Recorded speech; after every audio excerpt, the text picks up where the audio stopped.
All right, welcome everyone. This is the first Isabelle. Honestly, Dennis, you should be doing this intro because you're the mastermind. Oh, wow. Fuck.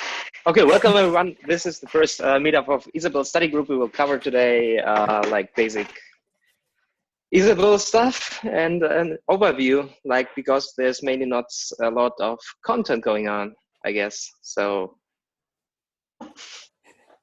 welcome. Awesome.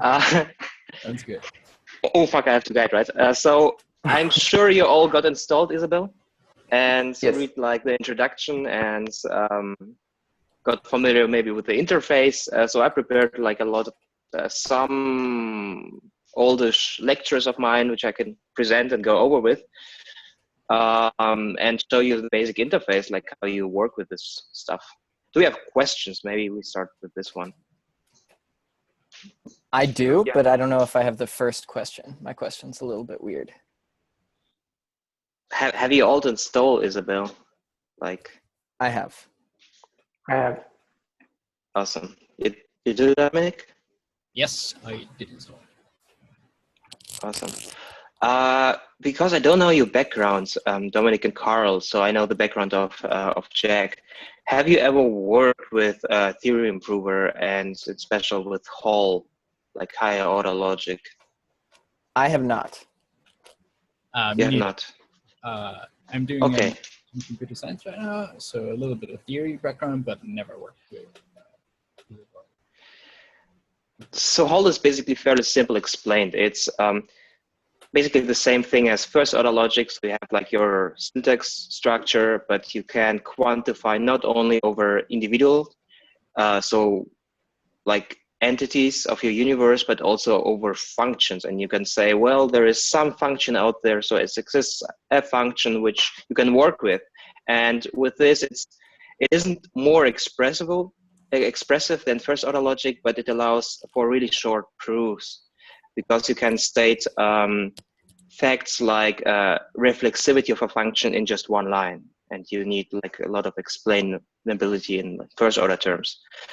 So it just reduces and compacts your proofs, and that's why we work with it, because you can like assume there's a function with certain properties and work with those properties further without ever like proving those properties or this function in a really compact form.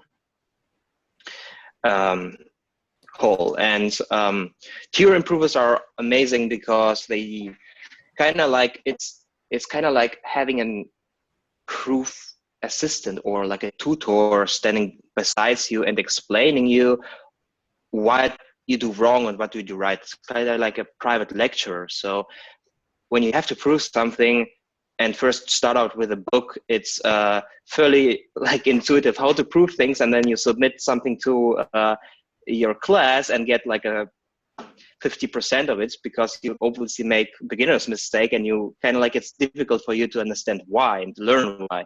And the proof journal takes you to those process and explains every step, because it's really tedious to do everything right, and you fell into it. It's kind of like a really awesome feedback loop to understand the theory besides it. So, and Isabelle is really fascinating because it has both proofs in higher order logic and functions and programs. So you can write your programs inside of it in an ML style language and prove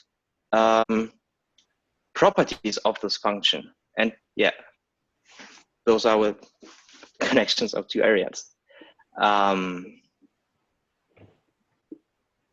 Questions?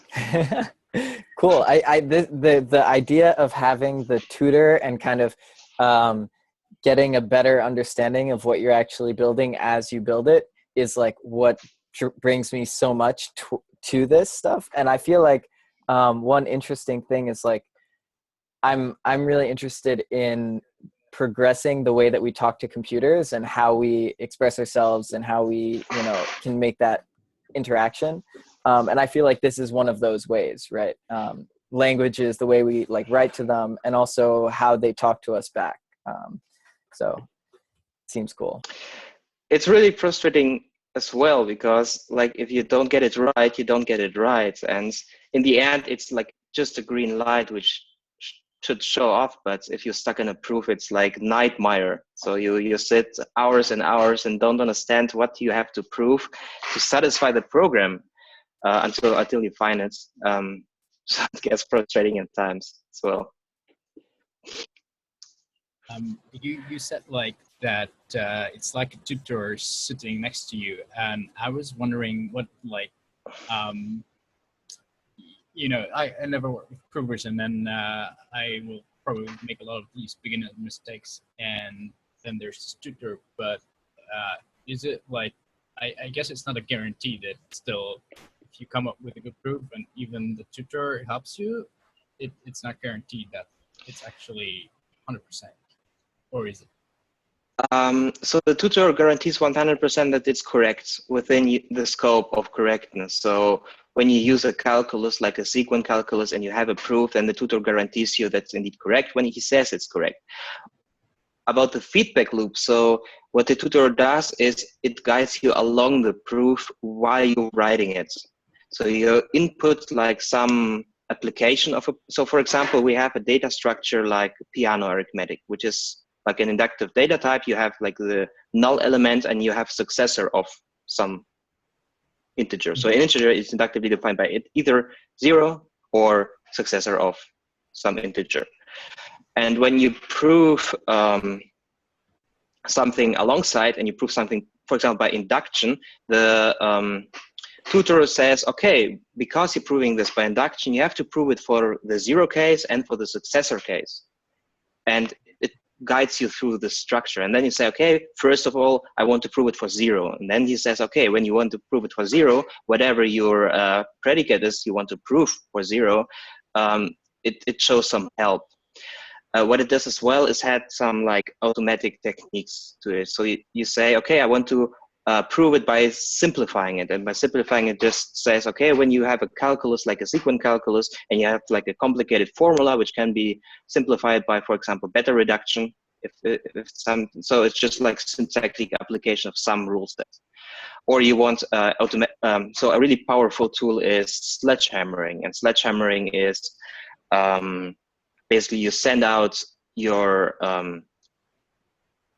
axioms and your conclusion, but you have no clue how you get in detail from these axioms to your conclusion. So you send them out somewhere on a really huge cloud server, and this cloud server tries all the different techniques researchers come up with to prove the conclusion from your assumptions. And if it succeeds, it sends the proof, it's found back to you, and your machine can verify it. And if your machine verified it, then you can most certainly be 100% certain that it's indeed correct. So it helps you with this really huge cloud infrastructure. And actually there's competitions going on and a lot of research influencing it to increase the powerness of this huge cloud out there. And you can like benefit from it for free while having access to it, which is really great. And yeah, all right. This covered. How does maybe we can have a okay. Oh, I was gonna just ask one more question. How does it handle undecidability or like some kind of thing that you just cannot like, is that just out of the scope of like what it allows you to do and express? No. So if you have something which is undecidable and you try to prove it, to prove that indeed something is decidable, you just not succeed. So you can go different paths and say, okay, I assume that something here, so I go in this direction by applying induction over this. And your tutor says, okay, because you're applying induction, you have to prove this step and this step and this step and this step. And inside of one case, you have like maybe a disjunction of different things or a conjunction. So because it's a conjunction, you have to prove each thing separately. And it guides you along this path, but you come up with your conclusion. So you assume some property and you want to achieve this property by fulfilling each step which is necessary to get to a proof of this property. But because it's undecidable, you will just never get there in the first place. So cool.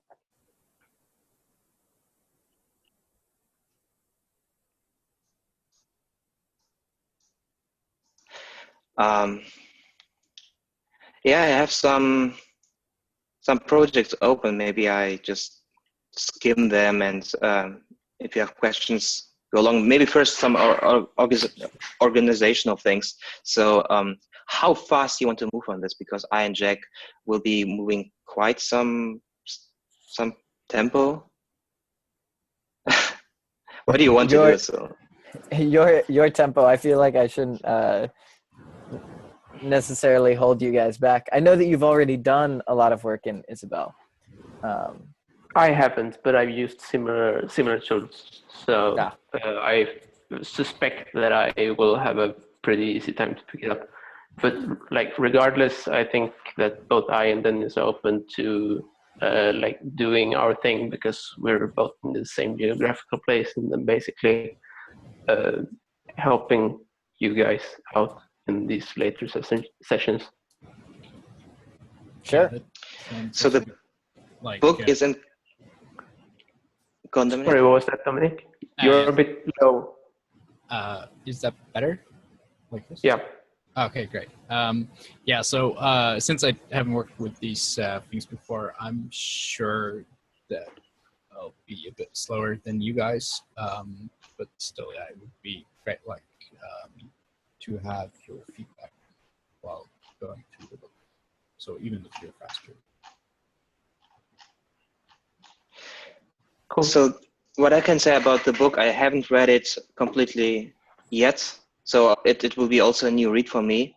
But it's supposed to be incredibly well written, and providing some exercises which are actually achievable in the scope of what the book tries to teach. So kind of simple. And the good thing about Isabelle is that you only can get stuck. And when you get stuck, you can ask questions, but you must certainly are sure that you are on the right path or have the correct solution. So it's not like you do exercise and we like compare the exercise whether they are correct, but you already know that they are correct.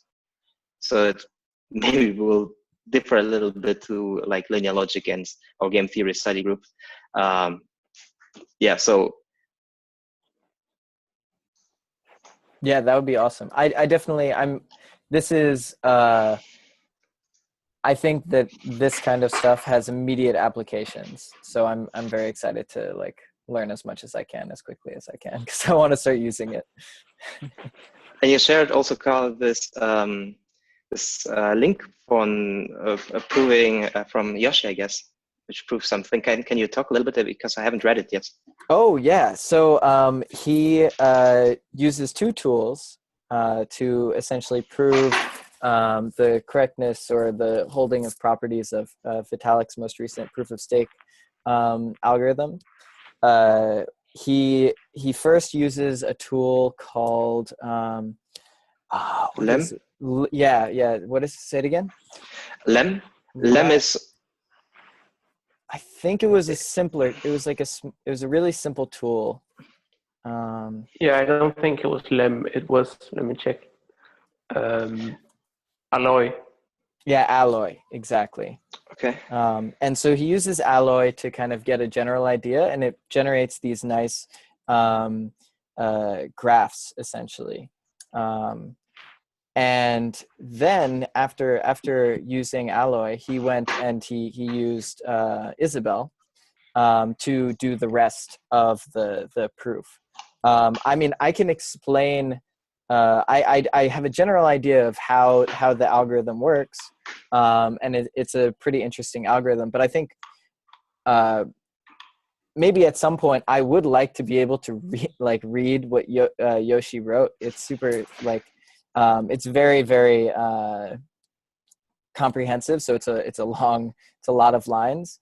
But if this is also one thing about Isabelle. So if it has a lot of lines, it doesn't says anything about the how complex it is to understand it. So in most cases, you just have like one proposition, and because it generates like 200 different conjunctions, you have to go into each conjunction and prove it by triviality. So, but you have still to prove it 200 times, and this is what generates the size. If you look in Yoshi's proofs, he has oftentimes like this really long lines of apply simp, apply simp, apply simp, and you have to do it to Isabelle because it's like really precise. And yeah, so I see. don't take size as a measure. Would it be helpful to I guess you probably have a Isabelle proof that's simpler. I could give a general idea of what Yoshi was trying to prove, and then we look at it. Or if you have something that's probably like a shorter proof, I don't know. What do you think? I have some short proofs here. Yeah, that would. So maybe I show the screen and we go over them, and you can ask questions. Awesome. Sounds good. How do I share screen? Oh, here. Okay.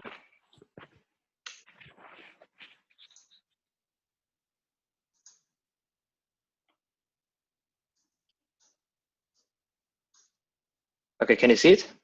Yep. Awesome. For some reason, I can't. But that's my fault, or my computer's rather. I'll make it work. You continue. Okay. Where to start? Okay. So the first thing you can write in Isabelle is text and like sections, subsections. Isabelle has a really nice formatter, so you can like export everything written in Isabelle right straight to LaTeX, and it will generate a really, really good report out of it. So writing comments inside of Isabelle is like how you write a paper, basically. That's cool. Okay. What's the difference between the text surrounded by the quotes and the text surrounded by the arrows? Or whatever?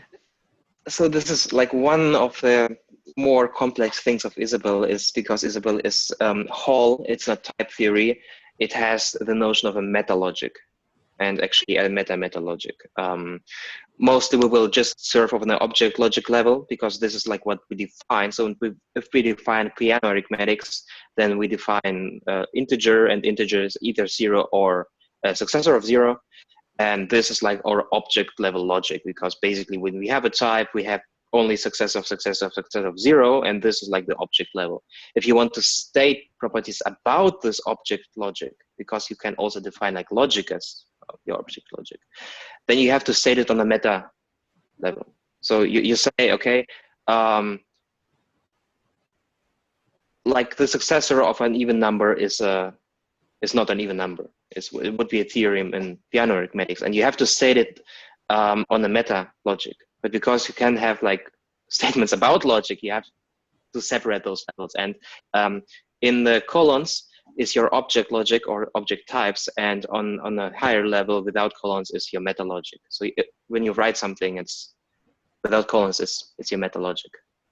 And exactly here, so we define here constants, which are of a different type. By the way, these are comments as well.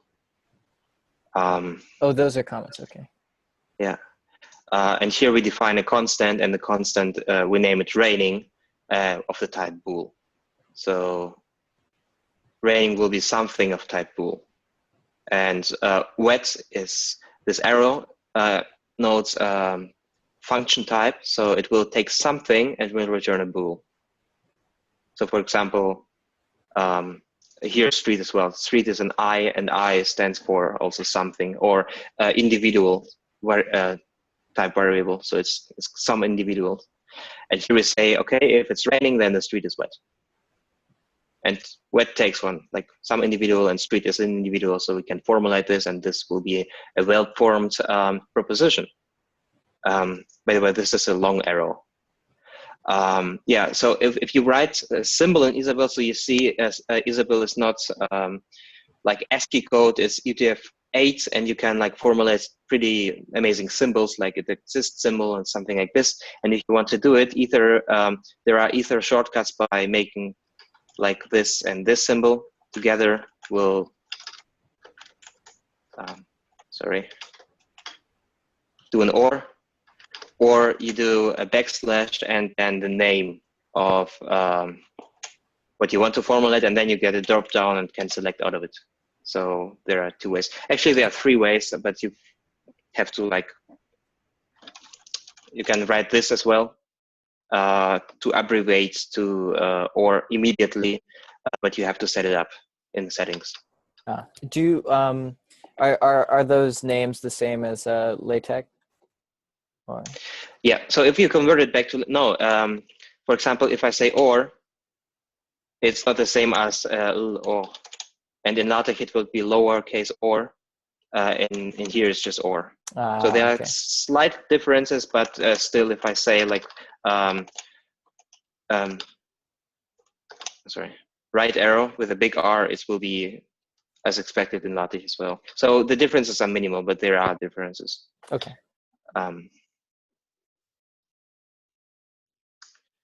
Okay, so here we have formulated some propositions, but we haven't proved it. Or we don't need to prove it, we state it.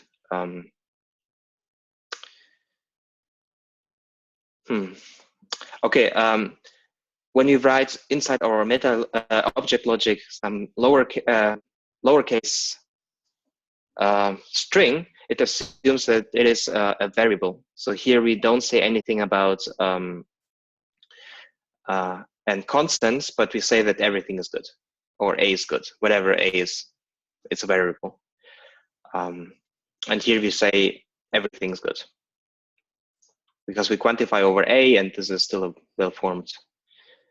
So what's the difference between the 2 good A's? Logically, there is no difference because A is here arbitrary. We have here bounded it by an all quantifier. We could also say it exists something which is good, then they would differ. But actually, we can prove this one from this one. Right. So, yeah. Cool. But this is just, I go over different notations of how you notate things inside. You can stop me when it gets too boring or something. Oh, here we have a proof of a theorem actually. So we say, okay, theorems are, there are different forms of writing theorems. 2 big ones are first either language, and for the either language you write actually natural deduction proof. So you say, okay, I want to prove something by induction, and because it's induction, I say, okay, we have the 0 case and we have the successor case, or things like this, and you do it semantically. So you say, like it's done here, we have proof by nothing, and then we say we assume things, we show things, we have then, and we apply rules. And there's another form, for example, Yoshi used another form more often, which is application of techniques. So you have some state and you apply some rule to this state, and proofs in this form will always look like up sim, for example. I think you need parentheses. Apply rule something. So there will always be this list of applications. I'm sorry, what you said? I think you need parentheses. Still don't understand it. What are those parentheses? Yes. Like apply left parentheses and then the technique and then right parentheses.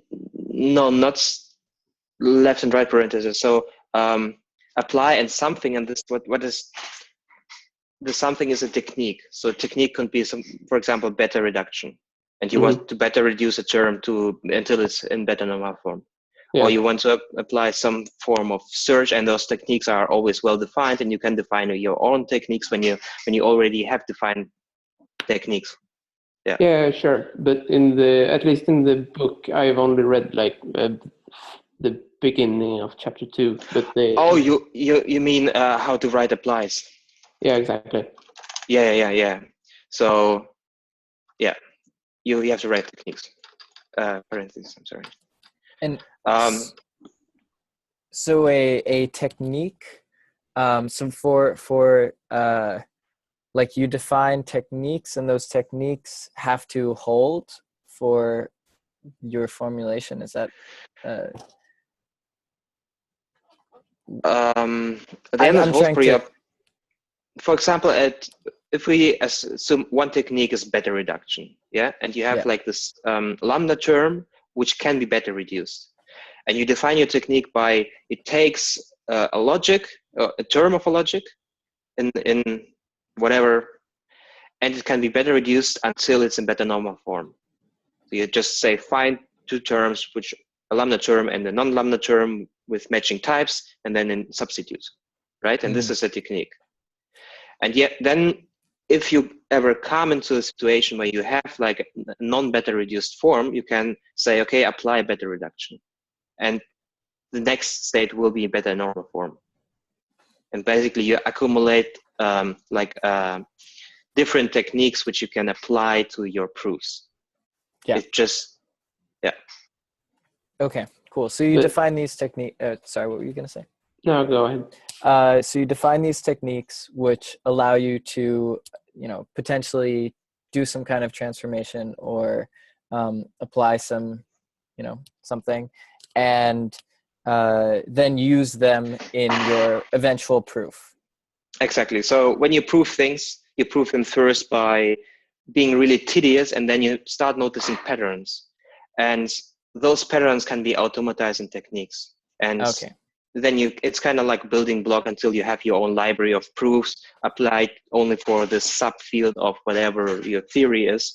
You're actually doing this a lot with EVM. So he formalized, by the way, if it's not clear to maybe you, Dominic, he actually formalized the EVM inside of Isabelle, and now he can make proofs about opcodes level, the opcode level. So for example, that it always will terminate, it never will throw. And he can prove this for a certain contract.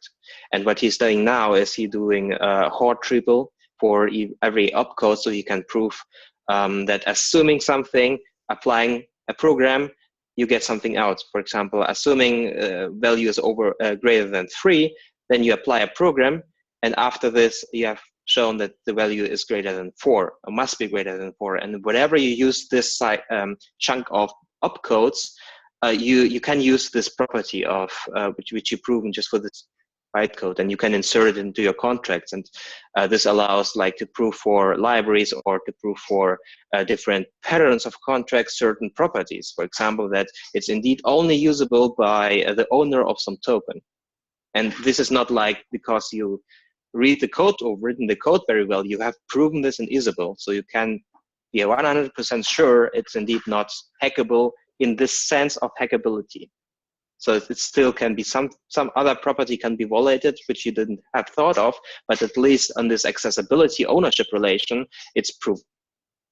So just to confirm that I got that right. So basically, if I use, for example, a library which is fully proven in Ethereum, then I can guarantee, even without looking myself at the code, as long as it's proven in Isabelle, I can be sure that that code is actually doing what it's intended to do.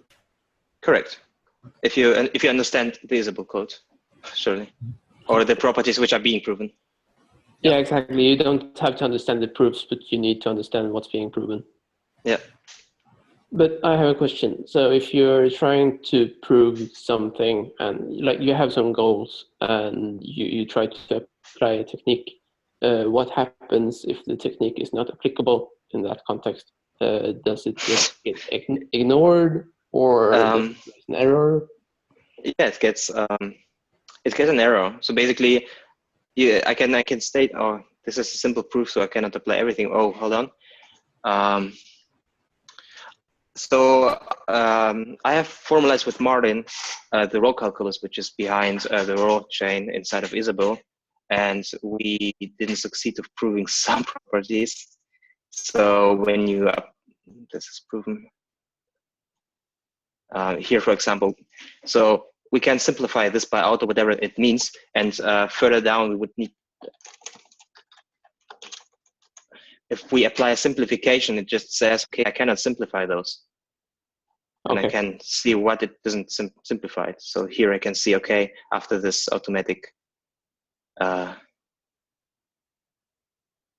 and I get nothing, whatever. So here we tried proving that termination of the congruence relation. Mm-hmm. But it may be too advanced. Yeah, so back to Isar proofs. Isar proofs are really nice because they have natural deduction structure. Basically, it's not like a list of applications and you don't know what the state is, because after simplification, beta reduction application, you don't know where you land, right? And if you want to prove like the successor of an even number is not an even number, you know, okay, I have to show it first for an even number or for the 0 case, and then for the successor of an even number case, and what does it mean to be even. And it guides you through like this logical structure. So whenever you can see, aha, okay, I'm here of the property of being even, which means, okay, if it's 0, then it's even. If it's the successor of not an even, it's not an even. If it's successor of not an even, it's an even. Something like that. You get the point. And what we're doing here is we say, okay, we assume some things, and we assume like an A is true. And then we're showing that whatever we say B is, B implies A. Because A is true, we can always say that this implication of whatever it is true. Is true.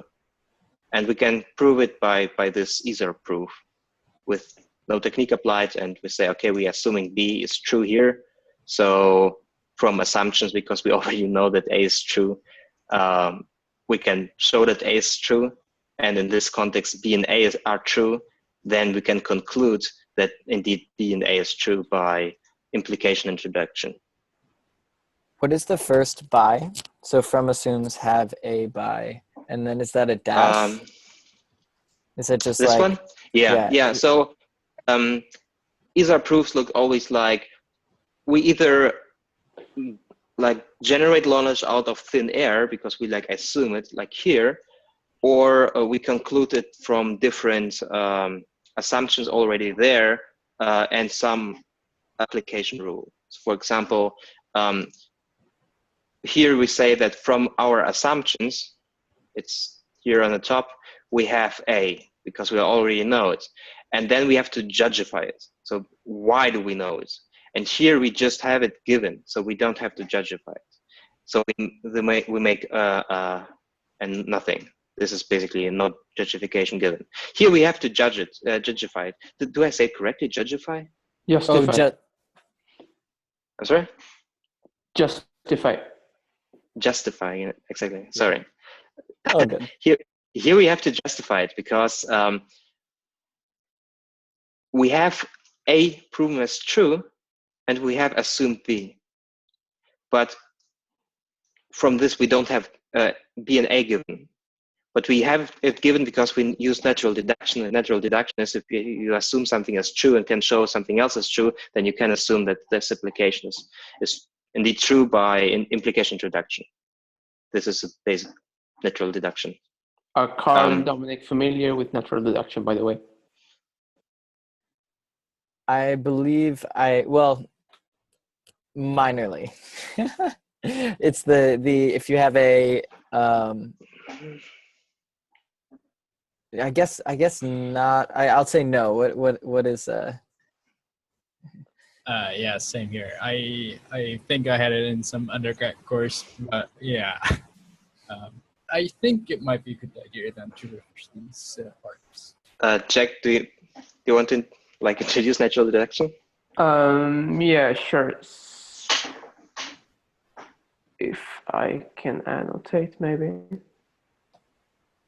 Like it's essentially like a way of presenting or a way of defining a logic, I guess, or a way of making logical inferences. Well, it's a calculus. Yeah, it's a calculus, exactly. For some reason, I seem to be able to annotate the screen.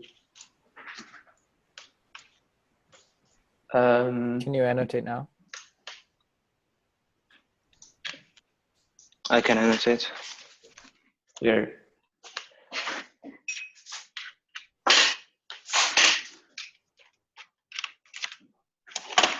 Oh, there.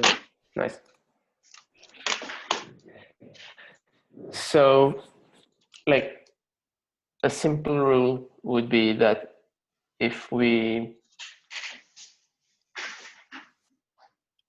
know A and we know B, then by and introduction, we can conclude A and B.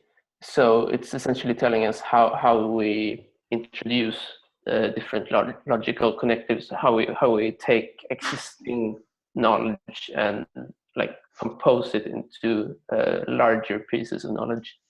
And it might be good to look at the corresponding rule, which I honestly don't remember because it's been a while. Do you remember? Oh yeah, right. So if you know A and B,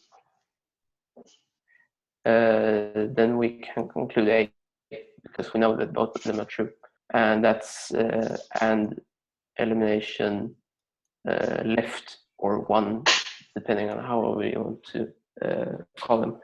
And the corresponding one would be that the other one would be that we just conclude B from A and B, and that would be and elimination right. Yeah. And the rule that we use here is implication introduction, which essentially says that so if I think there's some different notations for this, but this is the one that we used in my course at least. So essentially, if we assume A and do some stuff and are then able to prove B in the end, like how well we do, like this in here will be other natural deduction steps. But if we can do this, so if we like opening a box is essentially like this is like a new context, I guess, where we can assume things that hold as an axiom within this context. Like we assume A here, but A won't be true outside of this context. But inside the box, A is taken to be true.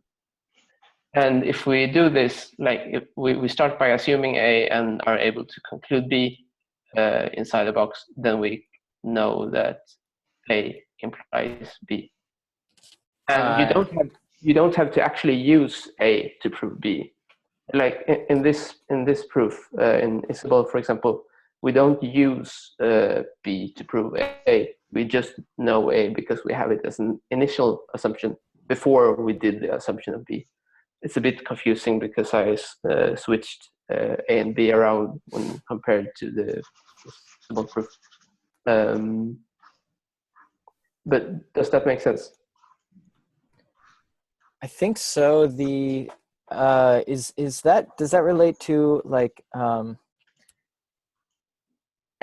is that like extrinsic to the yes, right, okay, or extensional that's what I mean, extensional to the exactly logic. So it's essentially like these are the rules that build up the logic. They are not inside of the logic. Yeah. In the book, is that like taken as a given that you should know these techniques in advance, or is it sort of covered in the book and throughout the examples you how to apply these techniques? So if you ask me, I'm not sure.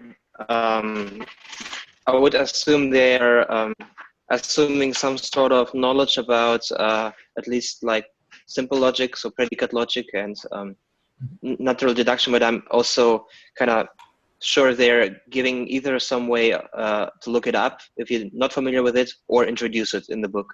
So it's kind of like a book for undergraduates. So it should be included somewhere. Okay, cool. Sounds good. I mean, otherwise, I guess there's enough resources online. Yep. They use natural deductive logic as like a base, for the other stuff, or is that? Well, they use whole. They use whole. Okay, higher order logic. Yeah, that makes sense. But higher order logic has some is a superset of natural It's a deduction, or totally different types. You can give a natural deduction presentation of whole. Okay. Yes, exactly, yeah. There are other calculi which leads to this logic, for example, sequent calculus. But if you ask about so here we're talking just about the proof language, and the proof language is here either. And either, which is this thing, uses a form of natural deduction in whole. But there are different proof languages, and like application doesn't use natural deduction, it's just use techniques. Yeah. Cool. Okay. And to get the result of your theorem, you hover over QED, right? That's just like generally how this works. No, I don't hover over QED. QED just says, okay, from here on, I have proven this. Yeah, but I think Carl was referring to the like the result, the bottom screen or the bottom pane. Oh, okay. So, okay, maybe interface first. So, welcome. This is Isabelle. And here on the right, we have different things. So, the most important thing is the documentation page. Isabelle is really, really good documentation. So, if you want to know about something about the proof language of programs, it's written here. And you can skim it. It's fairly good, well documented, written, and everything. So it's one of the best documented projects I've ever come so far. Or, for example, if you want something about functions, like just functions, they have, not sure, 20 pages about how you define functions and different properties of functions, and how you can like define inductive function, how you can prove termination of function, and shit like this. So I use this quite often, maybe even more often than I write actual proofs, because yeah, so get familiar with this. And here on the bottom, we have like the feedback system. So here we input and here we output, and whatever I hover over, I see the outputs. And this is really, really neat for when you write proofs. For example, here, so whatever comes on the top, I'm sorry, some of you are really loud. Yeah, it's gone. Thanks. Whatever is here on the top is on the top and is assumed as correct. And whatever comes on the bottom isn't proven yet from the cursor's perspective. So I can work in here and can say apply simplification. Okay, no, I write already either. I can say B by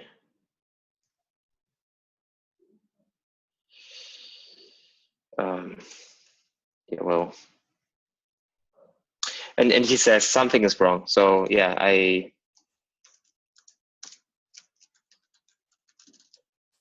did something wrong. Okay.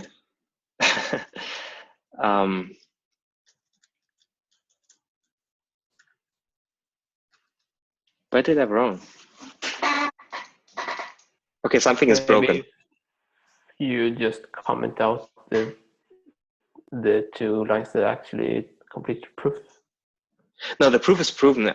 Otherwise, QD wouldn't be shown as this. For example, if we remove our conclusion, we get a failed notation here because it says, okay, we had this subgoal, and the subgoal was to prove actually this one, which was our conclusion in this theorem, and we haven't showed so far. We have concluded in here as a sub-step, but it isn't like Isabelle is too dumb to confirm that this actually proves the thesis. We have actually to state, because we are in this like either proof, we have to state, okay, because we have shown this by implication and deduction, thus we have also shown the thesis. Yep. And thesis is kind of like to show this, assuming this. So, and because we have shown this and points us here as well without any further justification, we have also shown the proof, and the proof is complete by QED. And this is a fairly trivial proof in like natural deduction sense. So we can also abbreviate it to not having an either proof, but just writing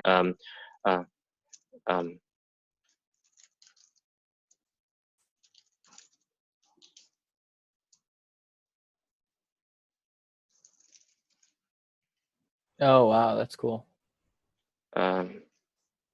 maybe this.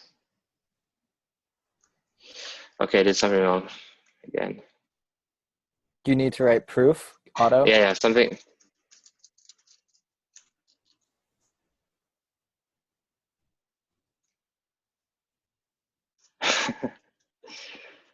Fuck. Do you need to sledgehammer? It's Is been that a what you while. write? Is that what you write every time you're frustrated? Yeah, exactly. You just Oh, sledgehammer. I screwed up the syntax.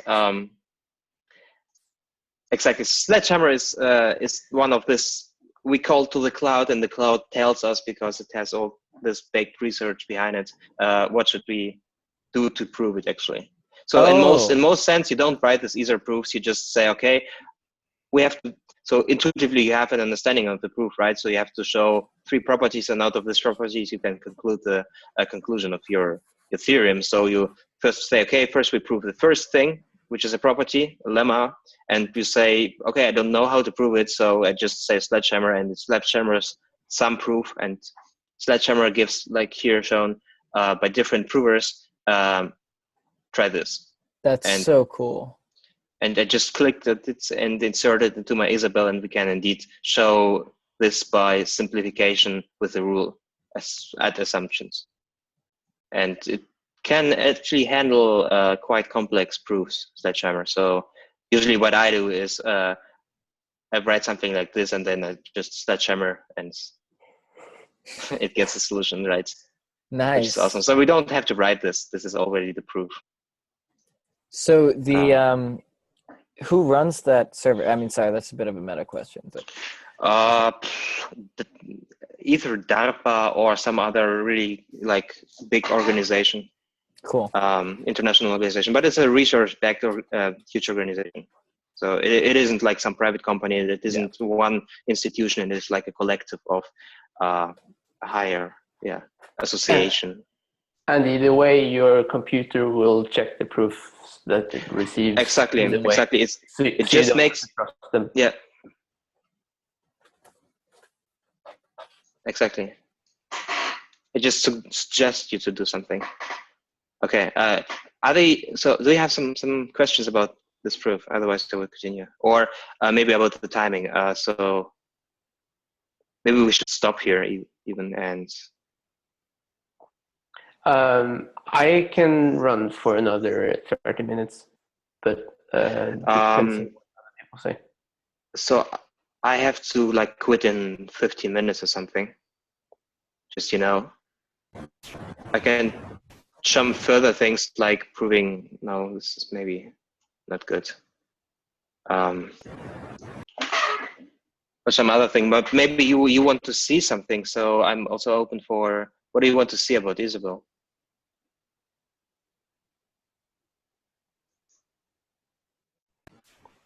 I would be curious about this tutor functionality. So if you start to write the proof and then sort of from scratch, and you try to come up with ways of proving it and how it supports you. I mean, you were showing the sledgehammer thing, which is really cool.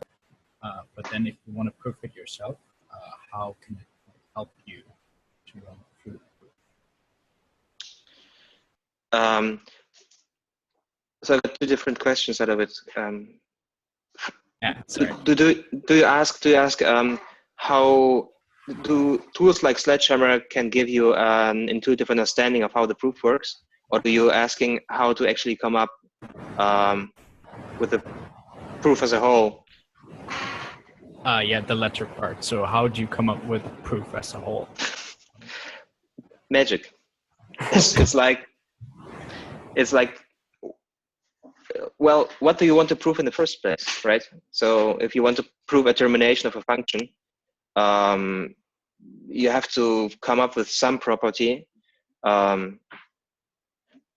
For example, if we say, okay, if we have piano arithmetic again, so 0 or success of 0, and you have two different constructs which are indeed integers in piano arithmetic sense, and you want to add them, that this addition function terminates, right?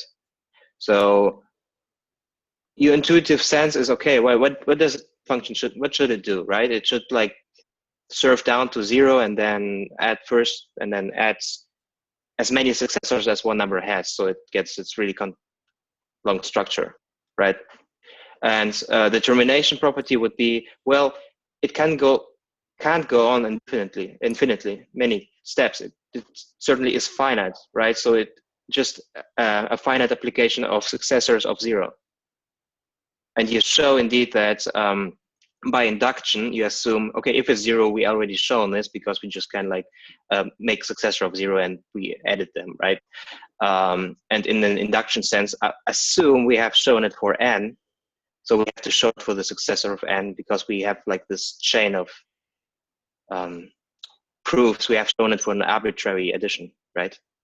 And there are some basic level techniques like induction or like case distinction. So we show it first that it's applied for A, and then we show that it's applied for not A. So it's A agnostic. And yeah, so there are basic techniques, but there are no general rule of how you prove certain concepts like termination. You have to come up with those concepts yourself.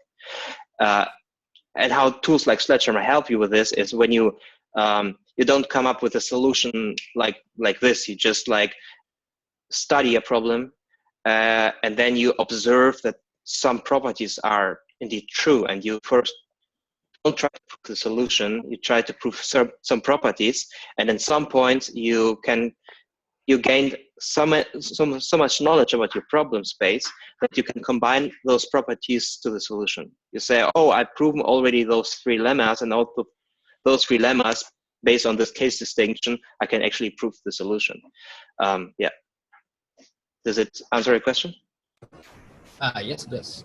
So basically, the thing I start off with is identifying the properties that I do want to prove, and then I find out how to prove these properties, and then I sort of, it's like almost like a puzzle that I bring together and sort of prove all the properties of I prove that. Yeah. But the bottom pane can give you quite a bit of help. So if you initially formulate like a pretty complex property and like start to prove it, and you get stuck on some step in the middle, then the bottom pane can say that, yeah, we still need to prove this sub goal or whatever. And then you can, like, if you get stuck there, then you can try to prove that sub goal in a separate lemma, and then you can recursively apply that technique until you get to something simple enough, and then you can progress upwards through the recursion. So maybe we could look at defining piano numbers and like maybe proving addition to be commutative or something. Like maybe associative is simpler. Maybe it's too advanced for today. Maybe we should postpone it to next week. Sure. I would also stop like in 10 minutes. But if you want to see something more, we can have a look on this example. Yeah, it's sure. So here, for example, we do burgers. Nice. Right? And we have a data type which is a restricted burger, and this burger can be either buns, or it can be meats on a restricted burger, or it can be cabbage on a restricted burger. So it's kind of piano arithmetic, but with burgers. And And here we have defined a restricted burger, so we can value, by the way, inspects a certain value, and you can gain information by writing value something. And here we have like meats on cabbage on buns, right? And by definition of this data type, it's indeed a valid, well-formed type. And yeah, here we do something with ingredients. So this colon A is a meta variable. Because we are here on the meta logic level, we're not on the object logic level. We say that's kind of advanced, but the book will cover it. So let's not get in depth into this. But basically what we can do here is we can say we have the size of an ingredient. So for example, we have 5 buns here.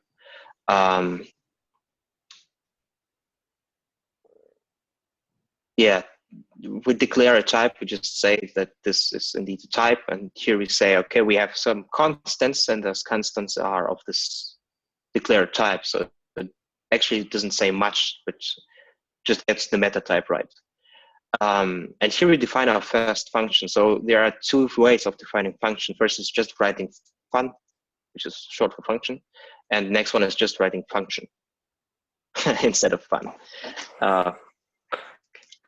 So this way, and you will notice that if I write function, it's all good here, but the next one will be red, and it doesn't happen if I just have fun.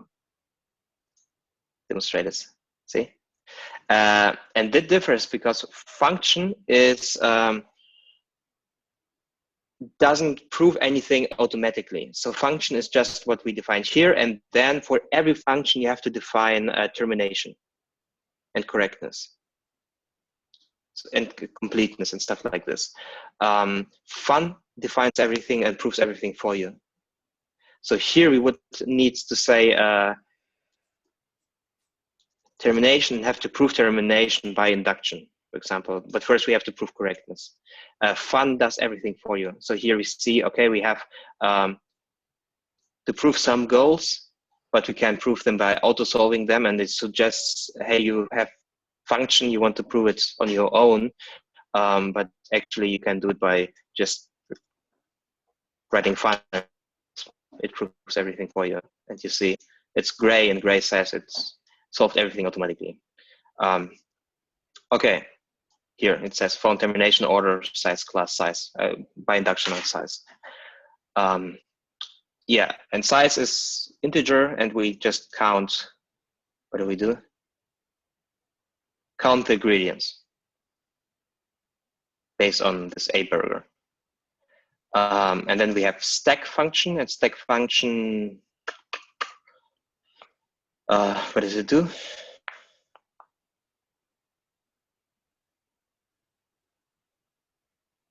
It appends 2 burgers, I think.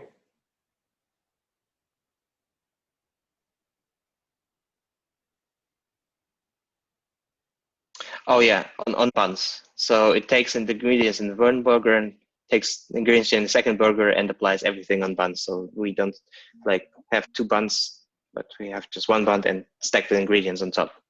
And now we can prove the first lemma about our ingredients. And burgers, we can say, okay, the size of a stack is exactly the sum of the size of both burgers. And we do it by induction over A, so ingredients. And first, so when we have induction here, it suggests us what we should do with our induction proof, right? We should first have the case on empty ingredients here, and it's actually the second case, and here is an inductive case. So we assume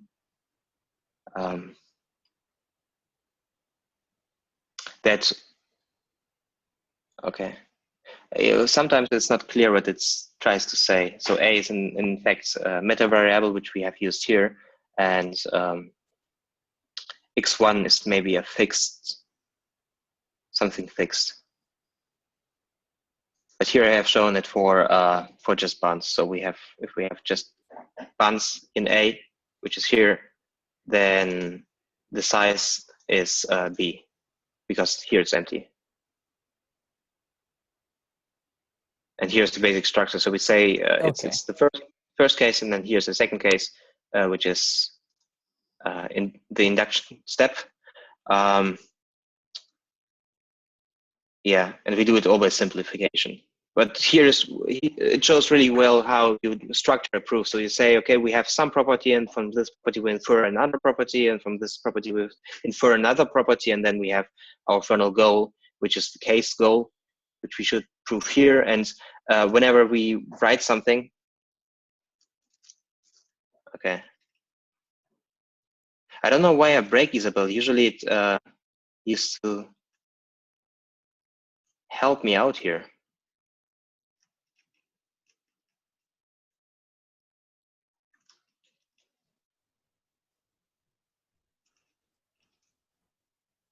Okay, so it does matter where the cursor is, unfortunately. And after each sub-goal, Isabelle usually writes the next sub-goal. So we have to prove it here for the null case, and it shows what our state is. It's really handy for another proof language where you use this technique in application, because after each application you have another state, and the whole state is described here in the bottom window. So here we have the size of buns and b, right? And it should equal size b. This is our goal, what we have to show. So the size of the stack with just buns and b should equal the size of b, which makes sense because here we have the null case. And after the next step is simplification, we have to show this one. So we just eliminate this, which we replace it by 0, because size of, by definition of size, size of buns is 0, which we have written here, and we can substitute like stack of buns, because we have to show it for size, we just replace it by 0, which is should be intuitive, I guess. Yeah. Okay.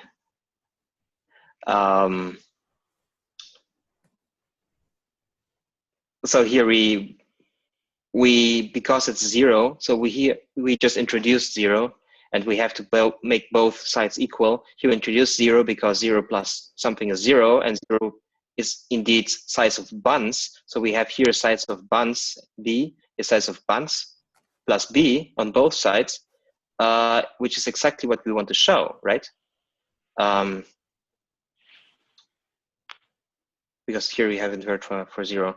And this is our case, what we want to show. So we have indeed shown it by applying simplification. Does it make sense for at least the 0 case? Yeah. Yep. Okay.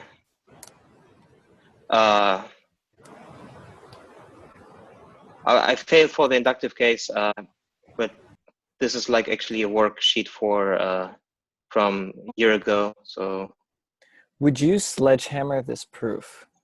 Like, would you write the lemma and then sledgehammer the proof? Oh yeah, I think so.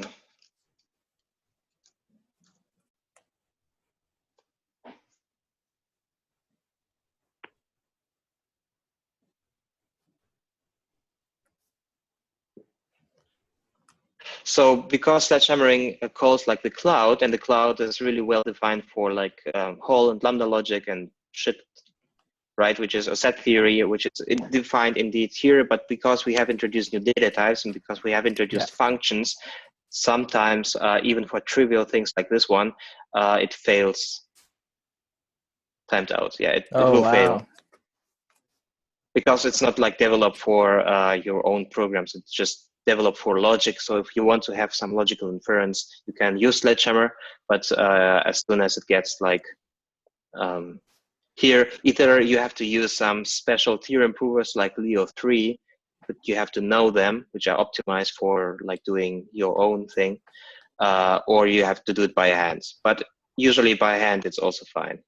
Oh, really? So, once you get used to like writing proofs like this, because you always have this helper by your side, it's and you know how to prove it, right? If I define like the sum of two stacks, this should be equal as the size of the stack, or shit like this. It's intuitively, naively certain why it's true, right? And so you can just write it out and prove it by yourself. So in most cases, this succeeds.